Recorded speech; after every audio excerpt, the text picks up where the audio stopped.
Welcome everyone in my channel NP Maths, the point-to-point solutions for the every questions for the CBSE classes and NCERT. Hello everyone, myself Natwa Parasar. Welcome again in my channel NP Maths. आज अपन discuss करेंगे कि theta की value जब 90 degree हो तो trigonometric functions यानी कि त्रिकोणमितीय फलन के हैं उनके मान कैसे होते हैं और उनको अपन ज्योमेट्रिकली कैसे निकालते हैं। देखिए अपन एक एज्यूम करते हैं राइट एंगल ट्राइंगल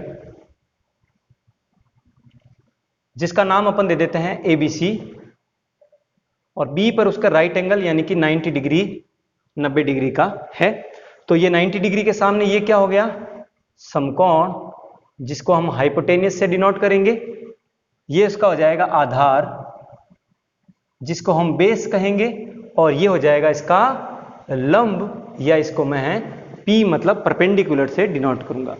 ये है राइट एंगल ट्राइंगल की साइड्स और ये इनके सामने एक्यूट एंगल है जिसका वैल्यू थीटा है और थीटा की वैल्यू हमें अलग अलग थीटा की वैल्यूज पे हम इसको निकालना चाहते हैं। अब ध्यान देंगे कि क्या होगा कि जब थीटा की वैल्यू 90 हो जाए यानी कि क्या होगा कि ये आपका परपेंडिकुलर है, ये आपका बेस है। अब देखिए ये यहां पर अभी तक है हाइपोटेनियस जब थीटा की वैल्यू कुछ है, जैसे जैसे ये नजदीक आएगा इस प्रकार से, तो जैसे जैसे क्या हो रहा है थीटा की वैल्यू है वो इंक्रीज होती जा रही है। जैसे जैसे वो राइट एंगल के पास में आ रहा है तो थीटा की वैल्यू क्या होती जा रही है, इंक्रीज होती जा रही है। और ये देखिए और नजदीक आएगा तो ये देखो थीटा की value approximately near to 90 degree हो जाएगा, 90 डिग्री के बिल्कुल पास में हो जाएगा। और क्या हो कि जब हमारा थीटा बिल्कुल 90 हो जाएगा तब उस केस में क्या होगा, जो हमारा लंब यानी कि परपेंडिकुलर है वो इस हाइपोटेनियस यानी कि कर्ण के बराबर हो जाएगा। तो उस केस में क्या होगा, ये हमारा जो लंब है वो किसके बराबर हो जाएगा, कर्ण के। लंब का मतलब परपेंडिकुलर बराबर किसके हो जाएगा, कर्ण। ये बात जानना जरूरी है आपका। ये जैसे जान गए उसके बाद में हमारे सारे त्रिकोणमितीय फलन जो हैं जिनकी वैल्यू हम निकाल सकेंगे। तो क्या कीजिएगा कि थीटा की वैल्यू जैसे जैसे आपने कहा कि वो 90 डिग्री के नजदीक आया तो थीटा की वैल्यू क्या होती जा रही है, इंक्रीज होती जा रही है। जैसे जैसे थीटा की वैल्यू इंक्रीज हुई तो ये जो हाइपोटेनियस है वो किसके इक्वल हो जाएगा, परपेंडिकुलर के इक्वल हो जाएगा। अब ध्यान दे, नंबर 1 ट्रिग्नोमेट्रिक फंक्शन अपना साइन थीटा, त्रिकोणमितीय फलन साइन थीटा। सबसे पहले आपको बता दे ये साइन थीटा होता क्या है, त्रिकोणमितीय फलन क्या होता है।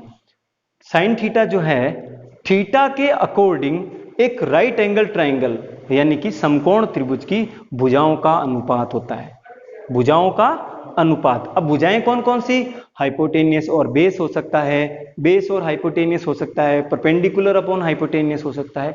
तो ये साइड का जो रेशियो होता है ना वो ट्रिग्नोमेट्रिक फंक्शन कहलाता है यानी कि त्रिकोणमितीय फलन कहलाता है।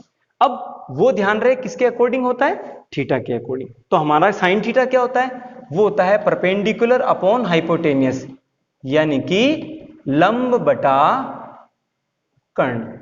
क्या होता है, लंब बटा कर्ण। अब बता दीजिए आप इस केस में क्या हुआ, जब थीटा 90 डिग्री हो गया तो लंब किसके बराबर हो गया, कर्ण के बराबर हो गया। तो हम यहां पे कहेंगे ये लंब और कर्ण बराबर हैं, तो मैं कर्ण की जगह क्या लिख सकता हूं, लंब लिख सकता हूं।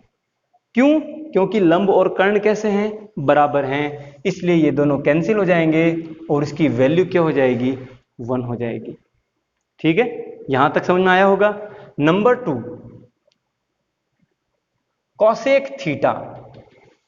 कॉसेक थीटा क्या होता है, साइन थीटा का रेसिप्रोकल होता है जिसको हम हाइपोटेनियस अपॉन परपेंडिकुलर यानी कि कर्ण बटा लंब कहूंगा। अब ध्यान देना हर बार आपका ये इंपॉर्टेंट होगा, इसमें जो आधार है जिसको हम कहते हैं बेस, वो तो आपका बिल्कुल डिफरेंट है, उसमें कोई चेंजेस नहीं हो रहा है अभी तक, जब तक हम बात किसकी कर रहे हैं, साइन थीटा और कॉसेक थीटा। तो ये जो बेस है वो भी कम हो रहा है, लेकिन इसमें कहीं पर फॉर्मूले में बेस काम में नहीं आया है। दूसरा बात करते हैं, देखिए कॉसेक थीटा वो होता है कर्ण अपॉन लंब। तो जब थीटा 90 डिग्री हो जाएगा तो तो कर्ण और लंब हमारा बराबर हो जाएगा, तो हम फिर इनको बराबर कट करके काट सकते हैं और उसकी भी वैल्यू कितनी हो जाएगी, 1 हो जाएगी। यहां तक कोई दिक्कत नहीं। नंबर 2, 3। अब हम बात करते हैं कॉस थीटा कितना, 90 डिग्री। तो कॉस 90 डिग्री की वैल्यू, तो पहले तो हमें फॉर्मूला लिखना पड़ेगा कि कॉस 90 डिग्री की वैल्यू क्या होती है। ये होता है आपका बेस अपॉन हाइपोटेनियस, या यूं कहूं आधार बटा कर्ण। यहां तक कोई दिक्कत नहीं है। अब ध्यान देंगे, जब हमारा थीटा 90 के नजदीक पहुंच रहा है तो देखिएगा लंब अपनी जगह पर है, हाइपोटेनियस है वो घूम करके इस प्रकार से लंब के ऊपर इक्वल में आ जाएगा। तो इक्वल कौन हो रहे हैं, लंब और कर्ण, यानी कि परपेंडिकुलर और हाइपोटेनियस। उस केस में क्या हो रहा है, जैसे जैसे ये हमारा देखिए यहां पे x था, बेस कितना है x, लेकिन जैसे ही थीटा यहां से यहां आया तो हमारे पास ये वैल्यू क्या हो गई, x की कम हो गई। ऐसे करते करते यहां जो आधार है उसकी वैल्यू क्या होती जा रही है, बिल्कुल कम होती जा रही है। तो इसका मतलब है इसमें जो है आधार है वो किसके बराबर हो जाएगा, 0 के बराबर हो जाएगा। तो हमारा आंसर हो जाएगा 0 बटा कर्ण, और 0 में किसी का भी भाग दो, आंसर क्या मिलता है आपको, 0 मिलता है। ये क्लियर हुआ आपके कि जैसे हम थीटा की वैल्यू को बढ़ाएंगे 90 तक पहुंचेंगे तो उस केस में क्या होगा, परपेंडिकुलर और हाइपोटेनियस तो इक्वल होंगे, लेकिन आपका जो बेस है वो धीरे धीरे कम हो जाएगा। और कम कितना होगा, at last point theta will be 90 degree, then the base will be 0। जैसे ही थीटा 90 तक पहुंचेगा उस टाइम तक तो हमारा जो आधार है वो क्या हो जाएगा, 0 हो जाएगा, और 0 बटा कर्ण की वैल्यू क्या हो गई, 0। अब देखिए आपका जो कॉस होता है उसका उल्टा क्या होता है, कॉस का उल्टा होता है आपका सेक थीटा। सेक थीटा की वैल्यू क्या हो जाएगी, हाइपोटेनियस अपॉन बेस, यानी कि कर्ण बटा आधार। तो देखिए आपका जो कर्ण है वो तो लंब के बराबर हुआ, यानी उसकी कुछ न कुछ वैल्यू है, लेकिन आधार क्या हो गया, 0 हो जाएगा। तो 0 को किसी भी नंबर में डिवाइड करो तो उसकी वैल्यू क्या होती है, इन्फिनिटी होती है, अनडिटरमाइन होती है, और हम ये इन्फिनिटी को इस प्रकार से शो करते हैं। तो इसलिए सेक 90 की जो वैल्यू होती है वो क्या होती है, इन्फिनिटी होती है। अब हम बात करते हैं tan 90 की।